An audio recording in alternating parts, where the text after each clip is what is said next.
Assalamualaikum warahmatullahi wabarakatuh.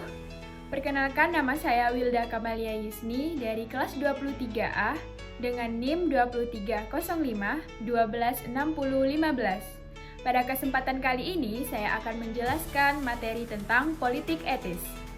Politik etis adalah politik balas budi pemerintah Hindia Belanda kepada rakyat pribumi yang telah diperas dan menjatuhkan taraf hidupnya.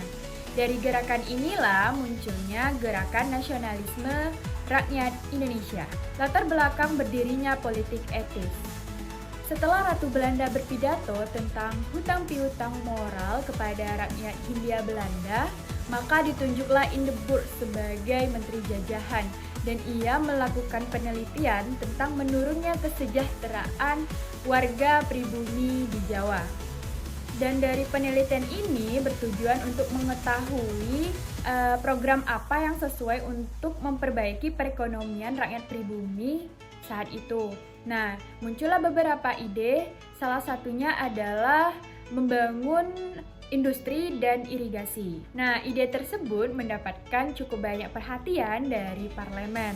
Nah, Van Deventer juga mengajukan sebuah ide, yaitu mengembangkan atau membangun pendidikan di Hindia Belanda, namun usulan tersebut ditolak oleh parlemen. Nah, pada tahun 1905 Van Deventer bergabung kepada parlemen dan ia mengajukan kembali ide tentang pendidikan tersebut dan pada akhirnya dapat direalisasikan. Adapun program dari politik etis adalah irigasi, edukasi, dan migrasi. Yang pertama adalah irigasi. Irigasi berfokus pada pertanian untuk memperbaiki lahan pertanian rakyat pribumi. Nah, pada saat itu dibangunlah waduk-waduk besar untuk menampung air hujan dan dialirkan ke tanah persawahan atau pertanian. Yang kedua adalah edukasi. Edukasi adalah sebuah program untuk meningkatkan sumber daya manusia rakyat pribumi. Tujuannya adalah untuk memberantas buta huruf dan menciptakan tenaga kerja yang ahli tapi memiliki upah yang rendah. Adapun sekolah pada masa politik etis. Yang pertama adalah sekolah desa atau Volksschule, yaitu sekolah untuk rakyat pribumi di desa dengan studi ditempuh selama 3 tahun. Adapun sekolah kelas 1 dan sekolah kelas 2 yang didirikan oleh pemerintah Hindia Belanda. Sekolah kelas 1 didirikan hanya untuk anak-anak bangsawan dengan masa studi selama 5 tahun dan dengan menggunakan bahasa Belanda. Dan kemudian sekolah ini berganti nama menjadi HIS, Hollands Indian School, yang diperuntukkan untuk para pribumi yang merupakan keturunan bangsawan. Sedangkan sekolah kelas 2 muncul karena ketidakmampuan Belanda membiayai sekolah bagi seluruh rakyat Indonesia. Selanjutnya adalah sekolah ILS yang dikhususkan untuk keturunan Belanda, Eropa, dan elit pribumi. Selanjutnya HCS untuk keturunan Cina dan Belanda.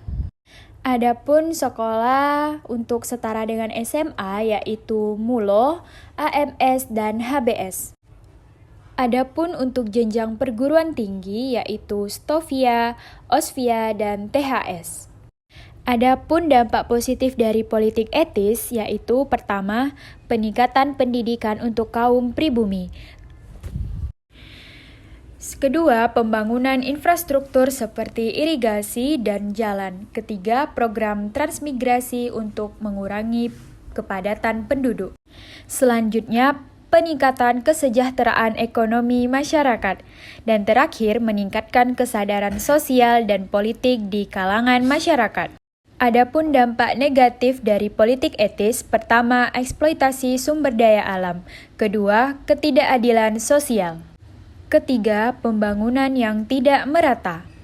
Keempat, peningkatan ketegangan sosial. Dan yang kelima, politik diskriminatif. Keenam, pengaruh budaya asing.